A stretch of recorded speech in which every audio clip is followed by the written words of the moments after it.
With solar power farms popping up around the country comes the task of controlling vegetation growth under and around the panels. From the Cronkite School of Journalism, Amanda Mason brings us one unique mowing system.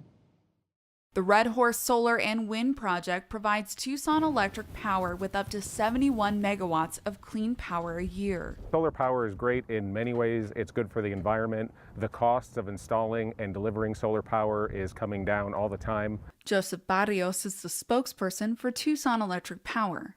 And one of the things that we look for are ways to make solar energy more reliable. And that reliability depends a lot on keeping grass from growing too high.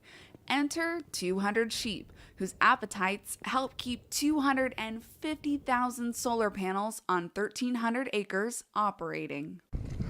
Easy, Katie, easy. Take them slow, take them slow. Rusty Koch is a sixth-generation Arizonan rancher who has leased his sheep out to the solar field for close to 2 years. Well, sheep, because they don't eat wires like goats. They're small enough, like when the panels, when they oscillate and they're real low on the ground, you can't really run cattle out here to keep them down. If the sheep weren't here, the grass would be growing to about this height, which would create a problem for the solar panels because the solar panels are moving in order to capture the sun. And if the grass is too tall, then they only collect about half of the energy needed. The solar field provides power to 211 homes per year. So every solar panel matters, and that means every sheep needs to do its job, which isn't without its challenges, including protecting them from predators such as eagles and coyotes.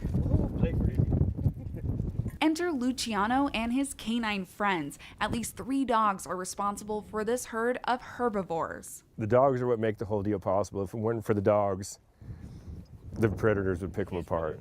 Extra protection is provided by humans. So after a while, I just got so distressed about losing the sheep that I brought them home and let them have the babies at my house. And then I brought them back after they were a couple years old. And when I brought them home, my daughter went crazy and started naming all of them. So, because she's 8 years old and she loves them. Go to water, go to water. It's not cheap to maintain a live mowing system, but Tucson Electric Power says the extra effort makes it possible to bring clean power to their customers. For the PBS NewsHour, I'm Amanda Mason with Cronkite News in Wilcox, Arizona. One of those stories you have to love. Online, as Hurricane Lane barrels down on Hawaii, we explore how this storm is reminiscent of Hurricane Harvey, which made landfall in Texas a year ago Saturday. That's on our website, pbs.org/newshour.